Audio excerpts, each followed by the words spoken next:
Welcome back to the podcast. I'm Lewis Hatchett, and I'm sure leading into this new year, you've all got your range of goals that you want to try and achieve.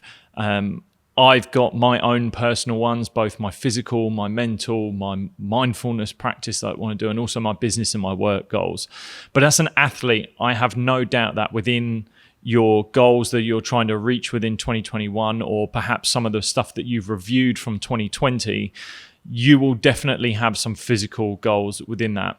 And I've been in the gym, I've been working out a couple of times. Sadly, I've hurt my finger just leading into the new year. I sliced it open, but I scuppered my training a little bit.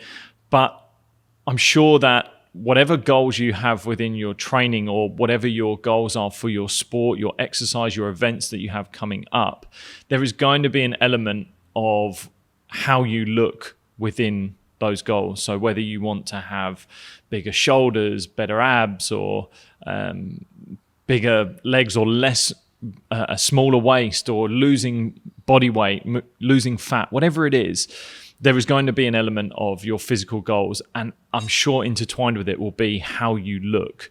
But I think it's really worth understanding the difference between having a good looking physique and a good performing physique. So one that functions well within the sport that you're trying to play in, the exercise or the events that you're trying to go into. So I want to talk about the differences, some things that I've seen athletes. I've noticed some things with high performing athletes, and I've also noticed some things on social media where you get bombarded with the perfect physique, these idea of athletes in brackets, and how that you look can really, really mess up with your goals and where you're trying to go, because I've felt that before and I want to talk about it in this episode. So like I mentioned, you've got people in social media that are looking $1 million. They've got these ripped abs, they've got arms that are huge, or women that are slim and in these amazing bikinis. But I would always question who those people are. Are they athletes that have a skill, a goal, an event that they're competing in that allows them to perform, or are they just doing it for pure aesthetics? Because there is a difference between an athlete that can perform and there's also an athlete that you can look like an athlete. I would look at people like Lebron James. So LeBron James, he is an athlete. He has this incredible ability with his skill. He has a high level of skill ability. But if you look at him, he's not like a bodybuilder. He's not like a fitness model that is ripped and abs popping. He is in unbelievable shape, but he's not what you would see on Instagram. So he has built his body up to perform to the skill level and what the sport requires him to, because ultimately he's not being rewarded for how he looks in his sport. He's being rewarded for the points he scores, the games he's winning, and the championships that he can win.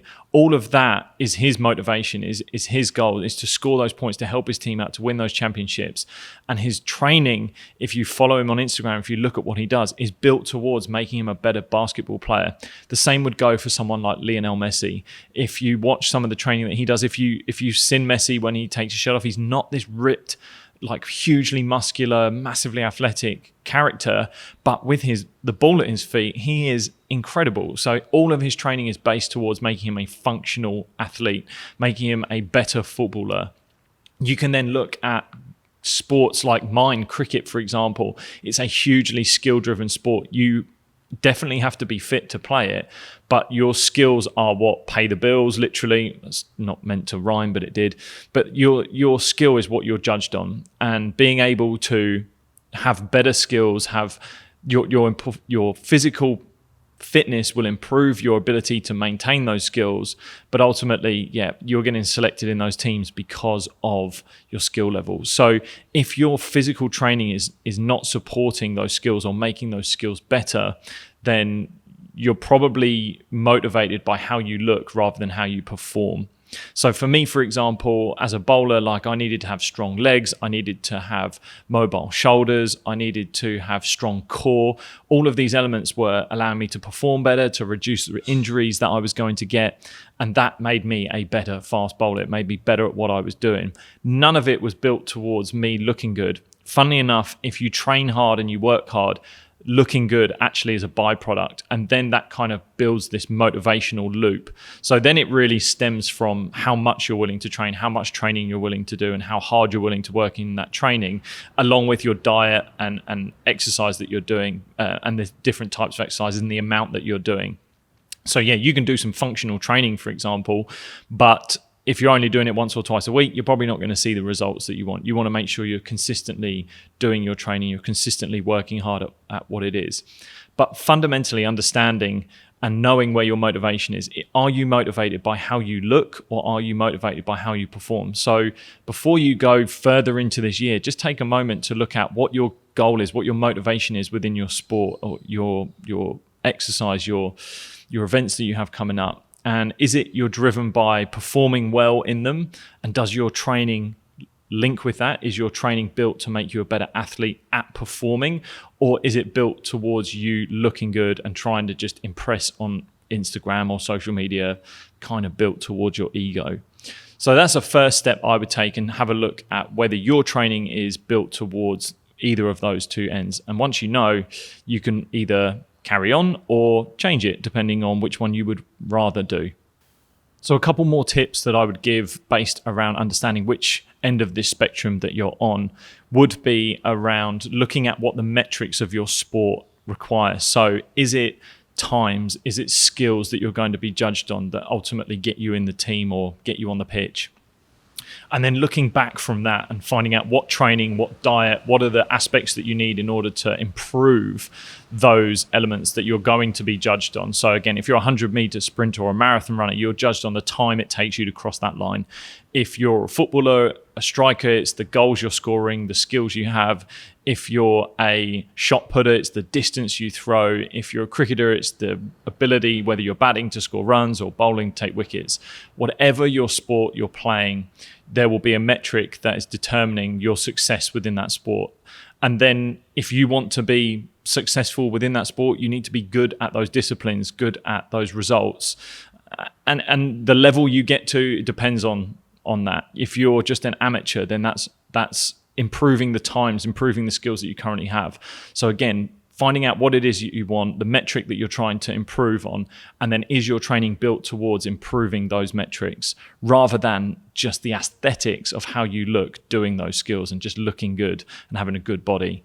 Like I said, I'm going to reiterate it, that just because you have a good body doesn't make you a good athlete. If you train like an athlete and you train hard within your athletic discipline, most of the time and generally a good physique is what follows. And then whether that's the exercise, the diet that you're improving on. If you're unsure what your metrics are, if you're unsure what sort of training that you need to be doing, then go ahead and ask your coaches, ask teammates, ask people that have done the sport. And one thing I did a lot of was look at people you want to emulate. Go and look at the people you want to become, or you want to emulate their success and be like, and find out what training there are. There is real easy ways. The internet opens up a huge world of information. So just taking some time to go and find out what the athletes that you admire are doing, you will find out some of the stuff that you potentially can do. There's loads of athlete trainers on Instagram that I follow, that I see the people they're training or some ideas that they have, and sometimes I implement it into my training. And definitely, if you're looking to improve your sport, your training, there's so much information out there. So just asking the questions or researching what it is that the best are doing is a great way to allow you to find out where you can move best.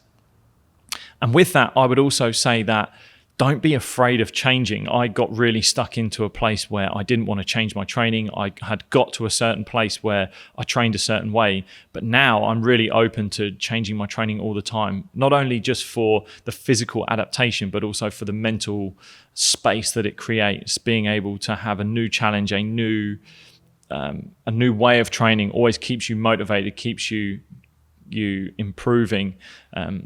And for me, it also changed the way I look. It changes. Some things work, some things don't. But for me, it's honing in on the different elements that do work, the diet that works, the food. And that's the good bit, that just being able to tweak it, take what works well, experiment and see what is going well, and then keep what works well, and then take away what doesn't, and keep trying new things.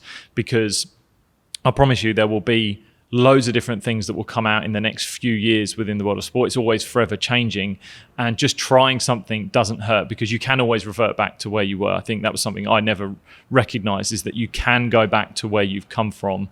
So trying something new isn't always bad. It just allows you to open the opportunity for growth and developing even further, because the place where you're at right now is a safe space, and that's cool, but there is an opportunity to be had by just opening a door and being open to new ideas.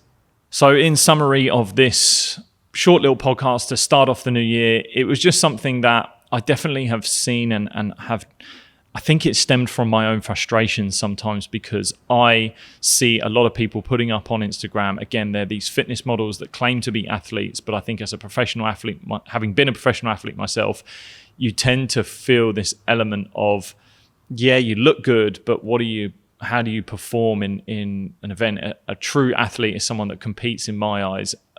Loads of people will see it differently.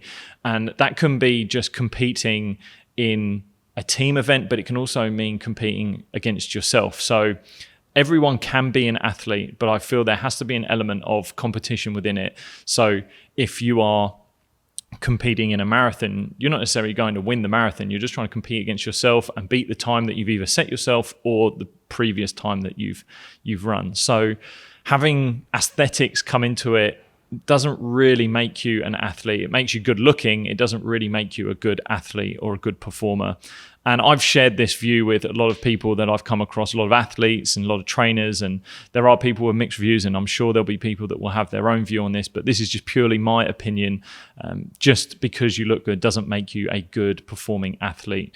So in summary, take a look at where you want to go. What is it that's motivating you in your sport? Where are the metrics that you need to improve on to succeed in what you're trying to succeed in? And then work back at the training, the diet, the schedule that you need to uphold. And like I said, most of the time and in general, if you do this and you train hard and you work hard, that aesthetic, that good looking body, it comes anyway. It just happens. So it's not, it is a byproduct of the hard work that you can put in. And I've seen that. I've seen other athletes that do that. But ultimately, if you want to perform as an athlete, you're going to be judged on the skills that you can produce, the times that you can produce, and not how you look doing it. But thanks again for listening to the podcast. You can find me over on Instagram at Lewis Hatchett. You can also head over to lewishatchett.com/podcast, and you can find me on there. Please reach out if there's anything that you want me to talk about in the world of being an athlete, both amateur to professional, and I will get back to you.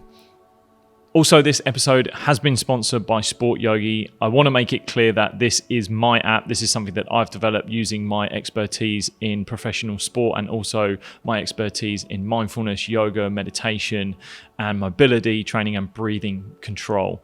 So this app is designed for you as an athlete to start to breathe, think, and move differently, taking all of these elements and delivering it to you in a less woo-woo way so that you can get going and start to engage in this stuff that's going to allow you to train, perform, and recover better than before. So if you want to find out a little bit more, get your free account. You can head over to iOS or Android stores where you can just type in Sport Yogi and you'll find the app. You can also head over to sportyogi.com to find out more and download the app, get your free account and get started today. So thanks again. Hopefully you've already set up your goals for 2021. I have no doubt that this is going to be a much better year than next year, and I'm really excited to join you in your experiences as athletes, as people within sport that are looking to develop both your body and your mind. I can't wait to help you out more and bring you more of this content on the podcast. Thank you so much for your support, and I will see you next time.